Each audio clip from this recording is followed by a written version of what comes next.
জন্মাষ্টমীর দিন সকালবেলায় হাত ফুলে আমার ডাম হয়ে গেল। তো কেমন করে হলো সেটাই তোমাদের সাথে শেয়ার করব। হ্যালো এভরিওয়ান, কেমন আছো সবাই? আশা করি সবাই অনেক অনেক ভালো আছো, আমিও ভালো আছি তোমাদের আশীর্বাদে। তো আজকে জন্মাষ্টমী, ভীষণ আনন্দের একটা দিন। আজকে সকাল সকাল স্নান করেই চলে এসেছি ঠাকুর ঘরে। তো ঠাকুর ঘরে এসে আমি ফলমূলগুলো গোছাচ্ছিলাম যে ভগবানকে আমি কি কি ফলমূল দেবো, মানে সকালবেলায় উঠে একটা প্ল্যান প্রোগ্রাম করে নিয়েছিলাম। তো এই যে ফুল তুলতে গিয়েছিলাম সকালবেলায়, ফুল তুলতে গিয়ে আমার হাতে একটা বল্লায় কামড় মেরেছে। আস্তে আস্তে আমার হাতটা ফুলে এমন হয়ে গেল, ভাবতেই পারিনি কামড়টা খাবো। তো আমি হাতে চুড়ি পরেছি, আমি নিজে চুড়ি বানিয়েছি, সেই চুড়িটা পরেছি।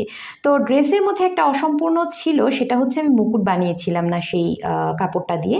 তো এটা আমার মনে হলো আমি মুকুটটাও বানিয়ে নিই ড্রেসের সাথে ম্যাচিং করে। ভেবেছিলাম পারবো না, কিন্তু মোটামুটি ভালোই পেরেছি। তো যাই হোক, এখন আমি রাধা গোবিন্দকে অভিষেকটা করিয়ে নেব।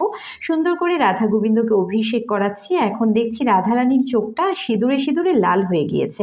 আমি আগে রাধারানীকে সিঁদুর পরাতাম, তো তখন থেকেই আমার রাধারানীর চোখটা লাল হয়ে গিয়েছে। আমি পরিষ্কার করিনি, তো আজকে মনে হলো একটু পরিষ্কার করি। তো পরিষ্কার করে আমি রাধা গোবিন্দকে শৃঙ্গার করিয়ে দিলাম। আমার কৃষ্ণকে সুন্দর আমার হাতের তৈরি একটা ড্রেস পরিয়ে দিলাম, সেই সুন্দর লাগছে আমার কৃষ্ণকে। তো মুকুটটাও সাথে পরিয়ে দিলাম, এই মুকুটটাই ভীষণ সুন্দর হয়েছে। কালকে অষ্টপ্রহরে গিয়ে আমার মেয়েই নতুন বাঁশিটা এনেছে, সে কৃষ্ণকে গিফট করবে। তো সুন্দর একটা বাঁশি নিয়ে এসে সে নিজের হাতে কৃষ্ণকে পরিয়ে দিল। তো ভীষণ সুন্দর লাগছে আমার কৃষ্ণকে, চোখ ফেরানো যাচ্ছে না। আমি শুধু তাকিয়েই ছিলাম। তো তাকিয়ে থাকলে তো হবে না, আমার রাধারানীকেও ড্রেস পরিয়ে সুন্দর করে সাজাতে হবে। তো রাধারানীকেও আমি সুন্দর করে সাজিয়ে দিলাম। দেখো আমার রাধারানীকে কত কিউট লাগছে। আমি মুকুটটা দিয়ে দিয়েছিলাম, কিন্তু এরপরে মনে হলো মুকুট ছাড়াই সুন্দর লাগবে। তো মুকুটটা নামিয়ে তারপরে আমি রাধারানীকে রেখেছিলাম। তো আসলে সব কিছুই রাধারানীর ইচ্ছে, যেটা তার ইচ্ছে হবে না সেটা তো আমি করতে পারবো না। তারপর রাধারানীকে আমি আদর দিয়ে দিলাম। তো এখানেই একটু ফটোশ্যুট আমি করে নিলাম। কৃষ্ণ ওই দূর থেকে বসে আছে, সে দেখছে। তো কৃষ্ণ কিন্তু আছে। তো যাই হোক, সুন্দর লাগছে আমার রাধা কৃষ্ণকে। মনটা আমার একেবারে ভরে গেল যখন নিজের হাতের বানানো পোশাকে জন্মাষ্টমীর দিন সাজানো যায় না, ভীষণই ভালো লাগে। কি বলবো, মানে ভাষায় প্রকাশ করার মতো না, এত সুন্দর লাগছে আমার রাধা কৃষ্ণকে। আমি শুধু বারবার রাধা কৃষ্ণকে দেখছিলাম, কিন্তু বারবার দেখলে তো কাজ হবে না, সারাদিন অনেক কাজ আছে। আমার রাধা গোবিন্দকে কি ভোগ দেব সেই চিন্তাও আমাকে করতে হবে, সেই জোগাড় যন্ত্রও আমাকে করতে হবে।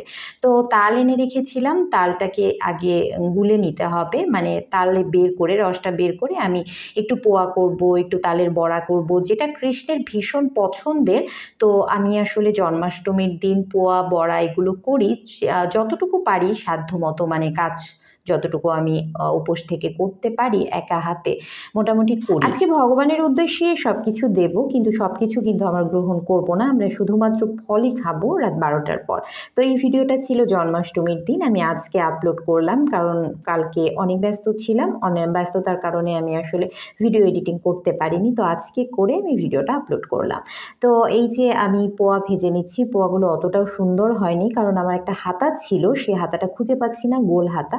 তো আমি এটা দিয়ে পোয়াগুলো ভেজে নিলাম, কেননা আর খুঁজতে গেলে একটু টাইম লেগে যাবে। এদিকে আমি সব কিছু জোগাড় করে কি করেছি, সুজি, লুচি, পোয়া, বড়া, আর এই যে ফল কেটে দিয়েছি, আর গোটা ফল দিয়েছি, একটু মাখন করেছি, একটু বেসনের লাড্ডু করেছি, দুধ কলা দিয়েছি। মোট কথা সব কিছু রেডি করে আমি পুজোটা সেরে নিলাম জন্মাষ্টমীর। তো ভীষণই আনন্দ লাগছিল, ভীষণই ভালো লাগছিল। আমার উপোস মনেই হচ্ছিল না যে আমি উপোস থেকে এই সমস্ত কাজ করছি। কি বলবো, ভাষায় প্রকাশ করার মতো না, এতটা ভালো লাগে ভগবানকে যখন ভোগ দিতে পারি। তো আমার মেয়ে আরতি করছে, কর্পূরের আরতিটাও করে নিচ্ছে, মেয়েও পূজা করছে। আমরা 4জনই উপোস ছিলাম। তো উপোস থেকে পুজো কমপ্লিট করে নিলাম। আগামীকাল আসবে পারণের ভিডিও, সে পর্যন্ত সবাই সুস্থ থেকো, ভালো থেকো। আগামীকাল আবার দেখা হবে নতুন একটি ভিডিওতে। তো আজকে আমার রাধা গোবিন্দকে দর্শন করে নাও, আমার কিউট রাধা গোবিন্দ। সবাই ভালো থেকো, টাটা।